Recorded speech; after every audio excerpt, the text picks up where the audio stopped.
De volta com o Conexão Saúde, nosso entrevistado de hoje é o Dr. Marcos Grangeiro, cardiologista, está conversando conosco sobre as doenças do coração. Dr. Marcos,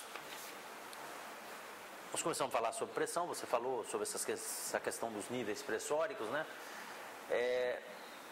Eu percebo no meu consultório, você com certeza tem mais isso, mas como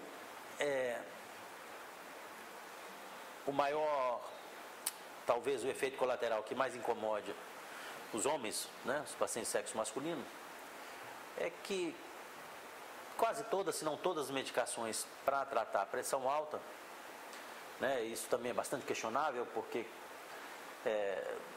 a questão da ereção, né, quando ele mantém um nível pressórico elevado e você abaixa esse nível pressórico, também tem repercussões sobre a ereção, mas, bom, enfim, o que eu quero discutir eles interrompem muito o tratamento, né? Eu queria que você alertasse o perigo disso, porque eu não sei se você também percebe isso, se os pacientes cardiológicos também interrompem por conta própria, mas assim, tomam 2 meses, 3 meses, interrompem o tratamento. Não, já fiz meu tratamento para pressão alta. O tratamento para pressão alta não tem que ser, entre aspas, a vida toda? Sim. A adesão ao tratamento é uma coisa muito complicada, né? Vocês também veem isso? Vejo com muita frequência. E o que eu vejo com muita frequência é o paciente começa a tomar o remédio, a pressão normaliza por conta do remédio e depois ele deixa o tratamento de lado porque diz que a pressão já está normal.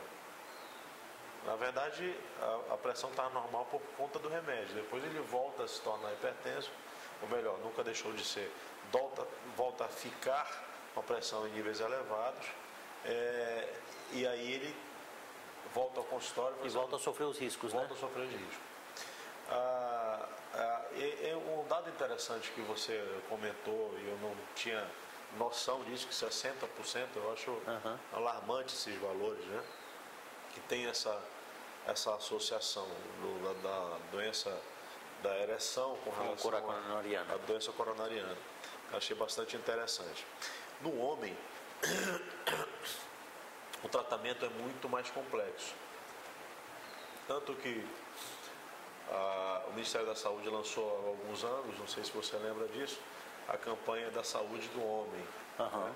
Justamente para que o homem procurasse, para incentivar que o homem procure mais se cuidar. Né? E como a gente já havia comentado no primeiro bloco, que o homem infarta mais que a mulher até os 50 anos, a gente tem que ter uma atenção a esses pacientes com mais rigor. Em relação à pressão arterial, que você comentou, e a adesão ao tratamento, é de extrema importância que o paciente tome a medicação todos os dias. Eu costumo dizer aos pacientes que, olha, tome o remédio diariamente no mesmo horário, porque pelo menos você cria o hábito para que ele tome a medicação no mesmo horário. Desculpa te interromper, mas eu vejo muito também, Marcos, tem gente que, quando eu começo a sentir dor na nuca, né, eles relacionam, eu vou e tomo o remédio. Sim. Passou a dor e para de tomar. Isso também é um absurdo, né? Ou só toma quando a pressão está alta, né? Ele relaciona a pressão alta a essa dor na nuca, por exemplo. Isso é um hábito extremamente prejudicial, porque a pressão alta, na maioria das vezes, é uma pressão silenciosa, é uma condição silenciosa. Ou seja, não sente absolutamente nada, né? Não sente absolutamente nada, e eu já cansei de ter no meu consultório pacientes com pressão de 17, 18, 170, 180 e sem sentir absolutamente nada. Você poderia alertar a população sobre os riscos de ter um nível de pressórico desse? Quais são os riscos que ele pode ter na vida? Sim, com certeza. Perder rim e tal. Com certeza. A hipertensão, tal como o diabetes, são grandes vilões na gênese, não somente do infarto agudo do AVC, do derrame, como nós comentamos aqui. Mas como eu falei, o que a gente tenta prevenir é o acidente vascular cerebral, é o infarto agudo do miocárdio em última escala.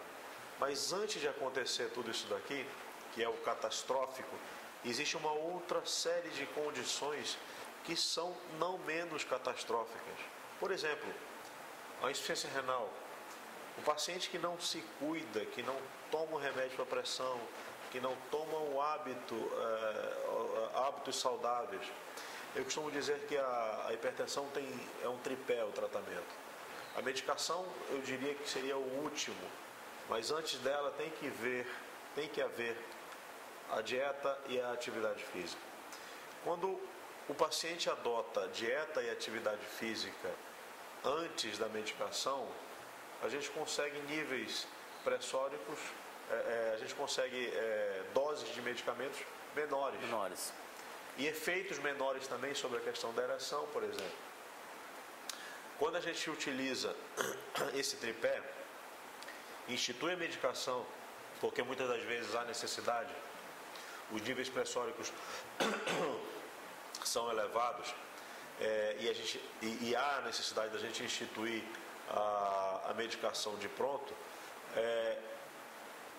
e a gente institui e orienta o paciente para que a dieta e a atividade física sejam regulares, a gente consegue muitas vezes reduzir e talvez até retirar o medicamento.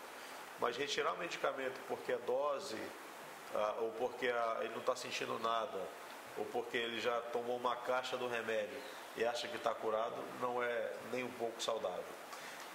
Como eu falei, a insuficiência renal, pacientes que ficam ligados a uma máquina de diálise 3 vezes por semana. E a maior causa para que a população de perda renal, ou seja, dos pacientes que fazem hemodiálise, é a pressão alta, não é isso? Pressão alta. Descontrolada durante a vida. Pressão controlada não é doença, não é verdade? Sim, com certeza. A gente tenta evitar que os órgãos-alvo ou que os órgãos nobres sejam atingidos. Coração, rins, cérebro, a retina. Visão, né? Muita gente fica cego por causa de pressão alta. Muita gente fica cego por causa de pressão alta, por conta da pressão alta. Então, a prevenção, a redução da pressão arterial, a utilização da medicação, a adoção de medidas saudáveis é essencial para prevenir tudo isso daí. Não somente o infarto e o AVC, sim, mas essas outras variáveis também. Parar a medicação por conta própria, tomar medicação só quando tiver dor, tomar medicação só quando a pressão estiver errada, atenção, como o doutor Marcos bem explicou. É perigoso demais, é totalmente errado, você não deve fazer isso. Vamos falar agora, Luiz Cordeiro de Manaus, ele pergunta, eu tenho 71 anos e coloquei recentemente um marca-passo, mas continuo com pressão alta, gostaria de saber se é normal. Luiz, obrigado pela sua participação aqui no programa. O marca-passo não é para controlar a pressão arterial, Luiz.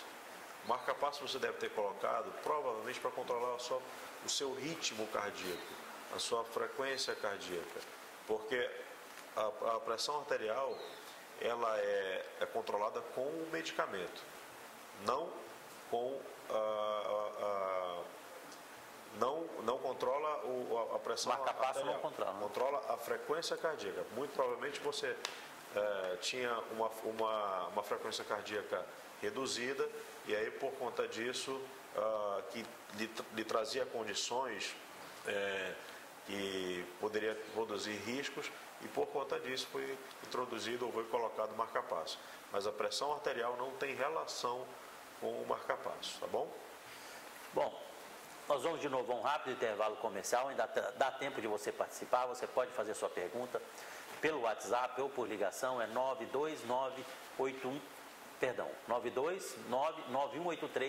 9299183-6285. Questão de 2 minutos, voltamos aqui com Conexão.